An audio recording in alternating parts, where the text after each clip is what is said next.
৯ বছরের আহসান, ১১ বছরের আমান। হামে আক্রান্ত দুই ভাই লক্ষ্মীপুর থেকে এসেছেন ডিএনসিসি ডেডিকেটেড হাসপাতালে। তীব্র জ্বরের সঙ্গে ডায়রিয়া নিয়ে বেশ কয়েকটি হাসপাতাল ঘুরে সিট না পেয়ে এসেছেন এখানে। প্রতিদিনই প্রায় ২০০ রোগী আসছেন হাসপাতালটিতে। ঢাকা নিয়ে আসছি আর কি, শিশু হাসপাতালে। পরে ওখানেও সিট পাওয়া যায় না, পরে আসলাম এই হাসপাতালে আসলে আর কি। হাম হয়েছে, হাম থেকে আপনার নিউমোনিয়া পর্যায়ে চলে যাচ্ছিল, কিন্তু আল্লাহর রহমতে হয় নাই।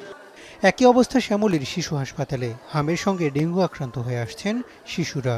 জ্বরের সাথে ঠান্ডা কাশির আছে, এটা আছে। আর এখন তো বর্তমানে হামের সংখ্যাটা বেশি, অতিরিক্ত হাম। মিলে পিপলস হসপিটাল থেকে রিফারেন্স করে এখানে পাঠানো হয়েছে। এখন চিকিৎসাধীন আছে। জ্বরের সাথে এই ফেজে দাগগুলো হয়েছে, হওয়ার পর ঠান্ডি আর কাশিরে প্রস্তুত হয়ে গেছে। জ্বর, র্যাশ, কাশি, ডায়রিয়া সহ বেশ কিছু উপসর্গ একই হওয়ায় চিকিৎসা নিতে জটিলতায় পড়ছেন অভিভাবকরা। বিশেষজ্ঞরা বলছেন গায়ে তীব্র ব্যথা, প্রেশার কমে যাওয়া সহ ডেঙ্গুর জটিলতা তৈরি হয় জ্বরের ৩ দিন পর। এই সময় শিশুদের ব্যাপারে সর্বোচ্চ সতর্কতার পরামর্শ তাদের।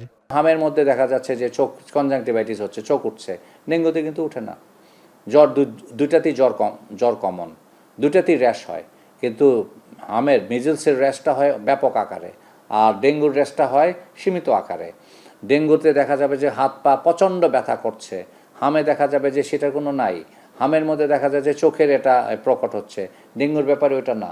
হামের ব্যাপারে দেখা যাচ্ছে যে তাদের শ্বাসকষ্ট বা নিউমোনিয়ার প্রকোপ বেশি বাড়ছে, ডেঙ্গুতে সেটা না। ডেঙ্গুতে যেটা হয় সেটা হচ্ছে ব্লাড প্রেশার কমে যায়। স্বাস্থ্য অধিদপ্তরের হিসেবে চলতি বছর ১৫ মার্চ থেকে মধ্য জুলাই পর্যন্ত হামে আক্রান্ত হয়ে হাসপাতালে ভর্তি হয় ৯৫,০০০-এর বেশি শিশু। হাম থেকে সুস্থ হওয়া শিশুরাও আসছেন ফুসফুসের জটিলতা নিয়ে, যাদের অধিকাংশই ছিলেন হামজনিত নিউমোনিয়া আক্রান্ত। হামের যে নিউমোনিয়াটা কিন্তু অনেক খারাপ নিউমোনিয়া, নেক্রোটাইজিং নিউমোনিয়া বলে। এটা খুব দ্রুত খারাপ হয়ে যায়, এয়ারডেস ডেভেলপ করে, লাং সাদা হয়ে যায়। এগুলির ট্রিটমেন্টে ভালো হতে দীর্ঘ সময় লাগে এবং কিছু কিছু যেগুলো মারাও যায়। আর যেগুলি ভালো হয় সেগুলো দেখি পরবর্তীতে শ্বাসকষ্ট দীর্ঘদিন থাকতেছে, বাড়িতে যাওয়ার পরেও আবার শ্বাসকষ্ট নিয়ে আসতেছে।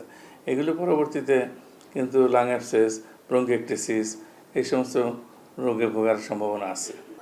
হামে আক্রান্ত শিশুদের কয়েক বছর পরেও নিউরোলজিক্যাল সমস্যা দেখা দিতে পারে, তাই বাড়তি সতর্কতার পরামর্শ বিশেষজ্ঞদের। হাসান আল মাহমুদ, এখন, ঢাকা।